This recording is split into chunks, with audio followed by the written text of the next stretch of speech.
حضرت بلال کا بنایا محل ہے.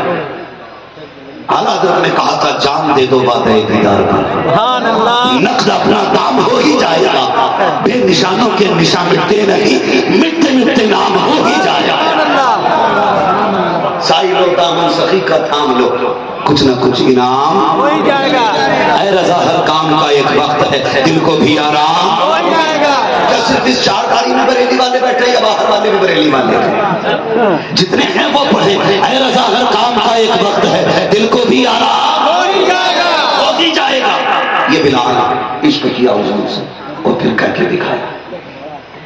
حضور کے مثال کے بعد عشق کرو حضور سے. نام کا نہیں نوجوانوں، بدلو اپنے آپ کو. کئی بار نہ شراب کے نشے میں بندہ پڑا ہوتا ہے، غیرت آتی ہے. تجھے رب نے کیسا بنایا تھا؟ ایک بات ذرا دل پہ ہاتھ رکھ کے مجھے بتائیے. جب تم ماں کی شکم سے دنیا میں تشریف لائے تو کنیکشن تمہاری ناف کا تھا ماں کی شکم سے. کس چیز کا تھا؟ ابھی موبائل کی دعائیں چاہیے. کس چیز کا تھا؟ ناف کا کنیکشن تھا. جب تم دنیا میں آئے، ان علماء سے پوچھو، ڈاکٹروں سے پوچھو، یہ لوگ بتائیں گے ناف کا کنیکشن کیوں ہوتا ہے. فرمایا گیا وہ گندا خون جو ماں کے شکم میں ہوتا ہے، بچے کے ماں کے شکم میں آنے کے بعد وہ ٹرانسفر کر دیا جاتا ہے بچے کی طرف، کیونکہ اس سے بچے کے اعضاء بنتے ہیں. اعضاء بنتے ہیں، ہاتھ پیر بدن بنتا اس خون سے. ناک کے ذریعے تو منہ کے ذریعے بھی پہنچایا جا سکتا تھا. مشیت کا نقیب آواز دیتا ہے، نادان ہم نے تیرے منہ کو پاک رکھا اس لیے کہ جب تو دنیا میں آئے گا تو محبوب کا بھی نام لے گا، ہمارا بھی نام لے گا. اس لیے تیرے منہ کو اس ناپاک خون سے پاک رکھا گیا، اور تو نے آیا ناپاک پیشاب سے زیادہ گندی شراب کو اپنے ہونٹوں سے لگایا، اور کبھی پارٹی کے نام پہ، کبھی شادی کے نام پہ، کبھی یاروں کی محفل کے نام پہ تو نے شراب کے گھونٹ پیے. بھول گیا محبوب کو؟ تم کیا شراب پیتے ہو جو صحابہ پیا کرتے تھے؟ بڑی بات کہہ رہا ہوں. اس کی حرمت کا حکم آنے سے پہلے ان کے ایک گھونٹ کی قیمت میں تمہارے ٹرک بھر کے مل جاتی شراب. اتنی اسپیشل پیتے تھے وہ لوگ. لیکن جیسے محبوب نے حرمت کا اعلان کیا، جن کے ہاتھوں میں جام تھے انہوں نے جام توڑ دیے، جن کے گھروں میں مٹکے تھے نالیوں میں شراب پانی کی طرح بہہ رہی تھی، جن کے ہونٹوں تک آ گیا تھا انہوں نے جام ہٹا دیے، جو منہ میں لے چکے تھے کلیاں کر دی تھی. کفار اور یہود و نصارہ نے کہا تھا اتنی مہنگی شراب نالی میں کیوں پھینک رہے ہو، رکھے رہو، بیچ دینا، اس کے پیسے سے کام چلا لینا. تو صحابہ نے کہا تھا جو شے محبوب کو پسند نہیں ہے وہ ہم غلاموں کو بھی پسند نہیں ہے. رہ گئی پیسے کی بات، جب آقا نے اسے حرام کہہ دیا ہے، ہمیں شراب سے بھی نفرت ہو گئی ہے، اس کی قیمت سے بھی نفرت ہو گئی. سبحان اللہ. اب تم بتاؤ ہم کدھر جا رہے ہیں؟ بدلے اپنے آپ، بدلے. حضور کا غلام بنا. توجہ ہے ابھی تھکے تو نہیں آپ حضور سے عشق کریں. اور یاد رکھیے گا کئی جگہ لوگوں کا میں نے عشق کے خلاف پردرشن دیکھا. کوئی عشق کے چکر میں چھت سے کود کے مر جاتا ہے، کوئی ٹرین کے آگے مر جاتا ہے، کوئی آگ لگا لیتا کیونکہ محبوبہ نے دھوکہ دیا ہے، کوئی پاگل ہو جاتا کہ اس نے دھوکہ دے دیا. یار تم ان سے عشق کرتے ہو جو ذلیل کرتے، کبھی ان سے عشق کرو جو ذلیلوں کو عزت دیا کرتے. کر کے تو دیکھو.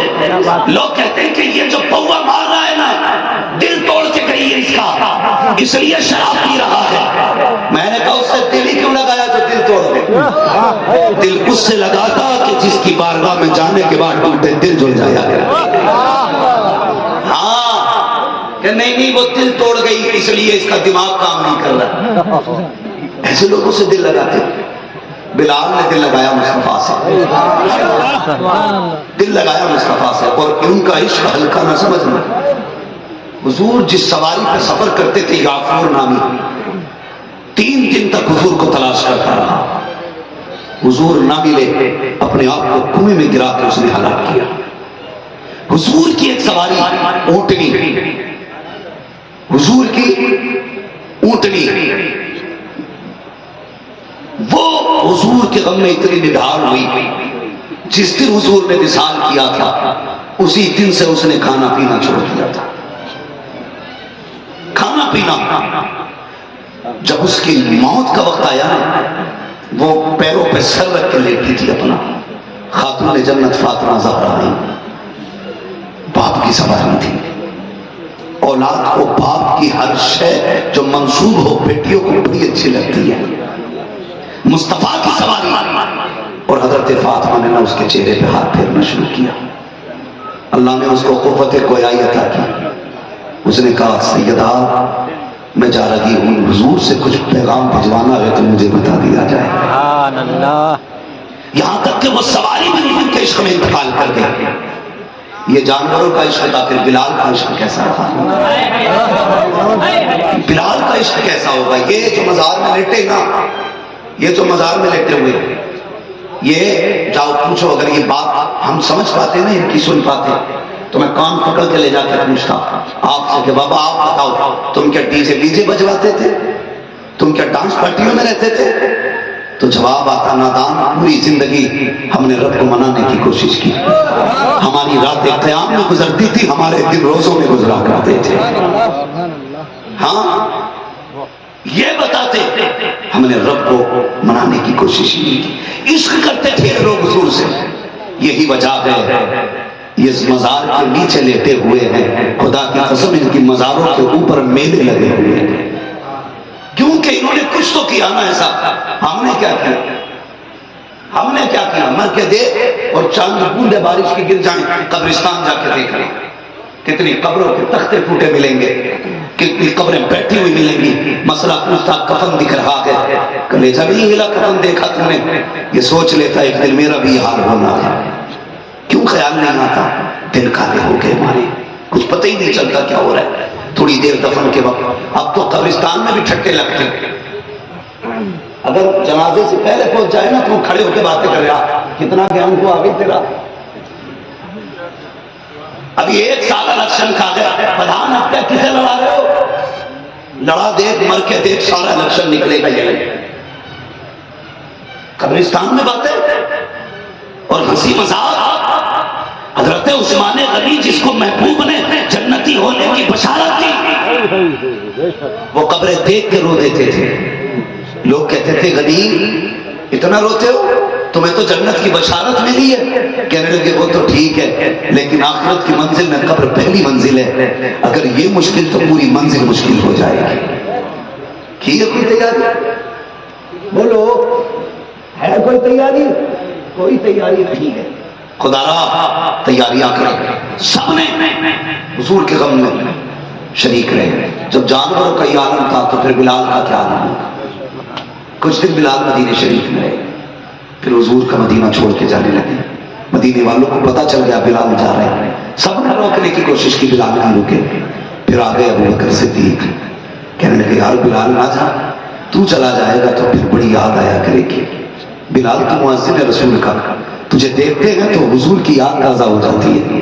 بلال کہنے لگے حضور کے بغیر گلیاں اچھی نہیں لگتی ہیں، دل نہیں لگتا مدینہ شریف میں، ہر گلی میں حضور کی یاد آتی ہے. یہ کہہ کے چلنے لگے. ابو بکر نے کرائی تھا نہ جانا بلال، پھر نہیں رکے. حضرت ابو بکر نے لہجہ بدل کے بات کی، کہنے لگے یاد ہے بلال میں نے تمہیں خریدا تھا اور میری بھی نہیں مان رہے. بلال کا جواب سننا. حضرت بلال نے کہا تھا ابو بکر اگر اپنے لیے خریدا تھا تو بے شک روک لے، اگر حضور کے لیے خریدا تھا تو پھر جانے دیا جائے. حضرت بلال کی چیخ نکل گئی. رو کے کہنے حضرت ابو بکر کی چیخ نکلی کہ بلال اپنی بات کرتا ہے، میں نے تو زندگی حضور کے نام ہے، میری پوری زندگی حضور کے نام ہے. پھر بلال مدینہ چھوڑ کے چلے گئے. ایسا بھی تو کوئی غلام ہونا چاہیے جس پہ حضور کو ناز ہو. کچھ دن مدینے کیا نہیں آئے، حضور خواب میں آ گئے. بلال ہماری یاد نہیں آتی، بلال ہماری یاد نہیں آتی. حضرت بلال نے خواب دیکھا، صبح ہی اٹھ کے مدینہ شریف آ گئے. صبح مدینے میں شور ہو گیا، بلال آئے ہیں. لوگ ملاقات کرتے رہے. اذان کا وقت آیا، لوگوں نے کہا بلال اذان پڑھ دو نا. بلال کہنے لگے نہیں اب نہیں پڑھی جاتی. لوگوں نے بہت اصرار کیا. نہیں مانے بلال، پھر کسی نے کہا انہیں بلا کے لاؤ جن کی کبھی خدا بھی نہیں تعالیٰ کرتا. کہا کسے کہا حسنین کریمین کو بلا لاؤ. شہزادے آگے، ایک طرف حسن ایک طرف حسین. کہنے لگے چچا پڑھ دوں نا اذان. کہنے لگے شہزادو اب نہیں پڑھی جاتی ہے، اب نہیں پڑھی جاتی ہے. شہزادے کہنے لگے چچا ہم کون ہیں؟ کہا آقا زادے ہو. آپ کون ہو؟ کہا تمہارے جد امجد کے ہم نانا کے تمہارے نوکر ہیں. کہا پھر ہمارا حکم ہے کہ اذان پڑھیں. خدا کی قسم ہے عشق تیرے سجدے جلنے سے چھوٹے سجدے، جو آگ بجھا دے گی وہ آگ لگائی ہے. اتنا سنا اب بلال میزنا پہ آئے ہیں، یعنی اس مقام پر جا کھڑے ہو کے اذان پڑھی جاتی تھی. اب بلال نے کانوں میں انگلیاں ڈالی ہیں.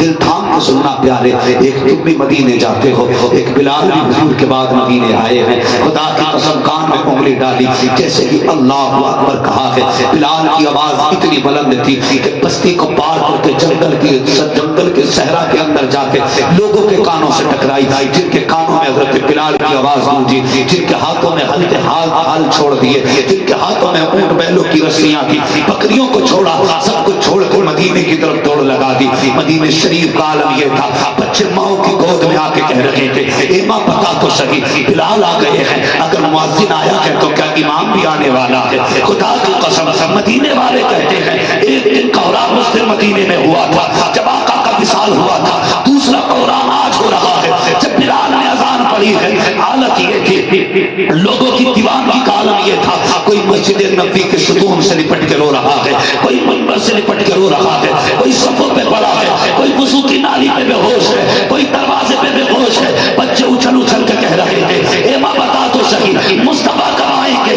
ماؤں کی چیخیں نکل رہی تھی، بچے بار بار سوال کر رہے تھے اے ماں امام کب آئے گا؟ ایک صحابی کا نام حضرت عبداللہ ابن شعیب ہے. جیسے ہی حضرت بلال آئے ہیں اذان پڑی ہے، سارے لوگ مسجد کی طرف دوڑ رہے ہیں. انہوں نے ادھر دوڑنا شروع کیا جدھر سے مدینے کے اندر کا راستہ ہے. جب گئے تو ہنستے ہوئے جا رہے ہیں، آئے ہیں تو روتے ہوئے آ رہے ہیں. کسی نے پوچھا تھا بچے بتا دو صحیح سب بلال کو دیکھنے آئے تھے، تو کسے دیکھنے گیا تھا؟ عبداللہ ابن شعیب نے کہا تھا میں نے سوچا بلال آ گئے ہیں تو آمینہ کے لال بھی آگے ہوں گے. میں مدینے کے باہر انہیں دیکھنے کے لیے گیا تھا، مگر افسوس نگاہ ہے خالی لوٹ آئی ہے، میں بھوک کا جلوہ نظر نہیں آیا ہے. اللہ اکبر. حضرت بلال اذان پڑھ رہے ہیں، بچے ماؤں کی گود میں تڑپ رہے تھے، عورتیں بچیاں بیٹیاں ساری بلک رہی تھی. آج مصطفیٰ کا دور یاد آ گیا ہے. حضرت بلال نے اللہ اکبر اللہ اکبر اشہد ان لا الہ الا اللہ جب پہنچے ہیں، اشہد ان محمد رسول اللہ جب اس جملے پہ پہنچے ہیں، لفظ انا پہ جا کر کے آپ کی آواز بند ہو جاتی ہے. آپ کہتے ہیں اشہد انا، یہ کہہ کے پھر چپ ہو جاتے ہیں. 3 مرتبہ چپ ہوئے. لوگوں نے سمجھا شاید کہہ نہیں پا رہے ہیں. لوگوں نے لقمے کے طور پہ پیچھے سے پورا کلمہ دہرایا اللہ اکبر. حضرت بلال نے جیسے کہ نبی کا نام لیا ہے اشہد ان محمد کہا ہے، اتنا کہنا تھا بے ہوش ہو کے زمین پہ گر جاتے ہیں. جب ہوش آیا ہے اٹھے مصطفیٰ کے مزار پہ آئے، کہنے لگے محبوب اتنا تو بتا مہمانوں کے ساتھ ایسا تو نہیں کیا جاتا، انہیں بلا کر کے پردہ تو نہیں کیا جاتا. کہتے ہیں محبوب اجازت دے اب آپ کے بغیر جیا نہیں جاتا. مدینے کو الوداع کہا، پوری زندگی مدینہ نہیں آئے. جب موت کا وقت قریب آیا آپ نے اپنی شریک حیات سے کہا تھا بی بی مجھے غسل کرایا جائے. بی بی نے غسل کرایا. کہا میرے بالوں میں تیل ڈالا جائے. بی بی نے بالوں میں تیل لگایا. کہا آنکھوں میں سرما بھی لگاؤ. آنکھوں میں سرما لگایا گیا. آج بلال نے نئے کپڑے پہنے ہیں بہت زمانے کے بعد. آج بلال کے بال کاڑے جا رہے ہیں. بی بی نے کہا تھا میرے سردار یہ تو بتاؤ آج کس کے لیے سنور رہے ہو، کس کے لیے سج رہے ہو؟ تو بلال نے جیسے اتنا سنا آنکھ میں خوشی کے آنسو بھر لائے. بی بی کہتی بتا تو صحیح میرے سردار آج مہینوں کے بعد آج برسوں کے بعد سج رہے ہو، کیا معاملہ ہے؟ پہلے جن کے لیے سجا کرتے تھے وہ سجن تو مدینے رہ رہے ہیں، اب کس کے لیے صبر رہے ہو؟ حضرت بلال نے کہا شریک حیات تو میری جان کی ہے، میری موت کا وقت قریب آ گیا ہے، بس کچھ ہی دیر باقی ہے، میرا دم نکلنے والا ہے. بی بی کی چیخ نکل جاتی ہے سردار بچوں کو چھوڑ کے جا رہے ہو، دنیا موت کو یاد کر کے روتی ہے، تم مسکرا رہے ہو. کہا سنو دنیا کے لیے موت خطرہ ہو سکتی ہے لیکن بلال کے لیے تو خوشی کا موقع ہے. کہا کس لیے؟ کہا جس کے عشق میں اتنے دن تڑپتا رہا ہوں ادھر موت آنے کی دیر ہے، قبر میں مدینے والا آ کے دیدار کرانے لگا.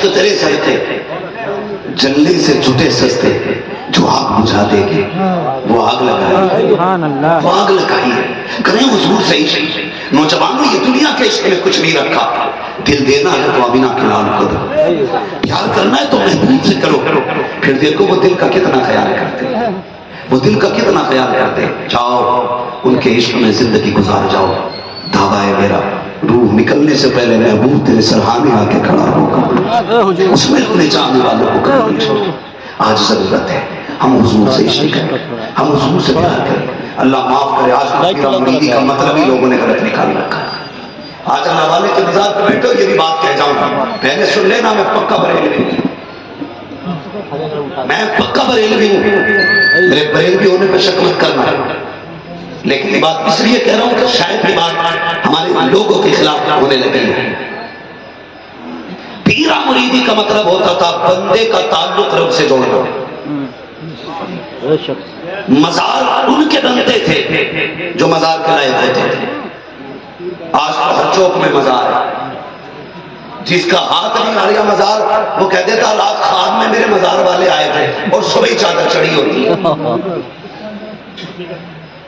اب تو خواب بڑے آ رہے ہیں اسے کبھی نماز کا خواب نہیں آتا کہ 5 ٹائم کی پڑھے کرے اسے کبھی یہ خیال نہیں آیا کہ وے تو بیاض وغیرہ اس بند کر اسے دیکھا جب کوئی بزنس نہیں چل رہا تو اس نے کہا خواب میں آئے تھے مزار والے وہ کہا تھا میں یہاں لیٹا ہوں میرا مزار بنا لوگوں نے دکان بنا لی ایک تو کہہ رہا کہ قسم کھاتا ہوں 72 بنا کے رکوں گا نام نہیں لوں گا پھر بات آ سکتی 72 بنا کے رکوں گا ایک کھیت میں مزار پورے پھر دیکھوں گا مجھ سے آگے کس کی کمائی ہوتی ہے تماشا بنا رکھا ہے ہر شخص کا مزار بنا تحقیق کے جو دیکھو لپٹا پڑا جو دیکھو ایک تو کہہ رہا جب میں مروں تو سوراخ کھول دینا کہا کس لیے کہ اس سے میرا فیض باہر آئے مرید بھی بیوقوف تھے اور پیر بھی بیوقوف تھا مرا سوراخ کھول دیا 3 دن بعد اتنی بری بدبو آئی لوگ محلہ چھوڑ کے باہر سب چکر اتنا گلاب لوٹا گیا کہ بدبو رکی نہیں تھی رکی نہیں سوراخ بند کیا تب جا کے جان چھوٹی بے وقوف تیرے کہنے سے برکتیں نہیں آتی ہیں خدا کی قسم ان کے عشق میں جان دے کے تو دے کس نے جان دی دنیا جانتی ہے اختر رضا تاج الشریعہ ان کی جان کرتے اور اعلان کرتے گئے تمہیں جانا تمہیں مانا نہ رکھا غیر سے کہا للہ الحمد میں دنیا سے مسلمان گیا اس کے اندر جا کر 3 دن میں بدبو آ رہی تھی پورے ہندوستان میں دنیا نے دیکھا میرے مرشد کا جنازہ حد سے زیادہ دیر تک مزار کے باہر رکھا رہا خدا کی قسم جن گلیوں سے گزر رہا تھا وہ گلیاں مہک رہی تھی جن راستوں سے جنازہ گزرتا جا رہا تھا وہ راستے گزر رہے تھے جنہیں پہلے دن مٹی کی مہلت نہ ملی وہ تیسرے دن مٹی دینے گئے ان کا اپنا بیان ہے کہ ہم نے جب مٹی کو ہاتھ لگایا مٹی سے بھی خوشبو آ رہی تھی کوئی عاشق کہہ رہا تھا زمین میلی نہیں ہوتی سمر میلا نہیں ہوتا محمد کے غلاموں کا آفر میلا سبحان اللہ سبحان اللہ تکبیر یا رسول اللہ بستی کریا کریا علم کا سورج فیض کا دریا بنا مہمان کعبہ تکبیر یہ صاحب مزار یوں ہی مزار نہیں بن گیا ہوگا اکثر جگہ جاؤ نا تم مزاروں پہ ہو کے چمچا قوالی چل رہی ہے بھائی میری آپ سے اتنی گزارش ہے آپ علماء سے رابطے میں رہا کرو وہ کام کبھی نہ کرو تو اللہ رسول کو ناپسند ہو ہمارے بات پر کچھ نہیں جائے گا نا ہمارا کام تو بتانا آپ بچ جائیے حضور کا عشق کا یہ تقاضا ہے بچے اللہ کرے ایسا ہو ایک دن تلاوت قرآن کی محفل سجے ایک دن نعت کی محفل سجے ایک دن تقریر کی محفل سجے خدا کی قسم مزار والا بھی راضی ہو جائے گا کعبے والا بھی راضی ہو جائے گا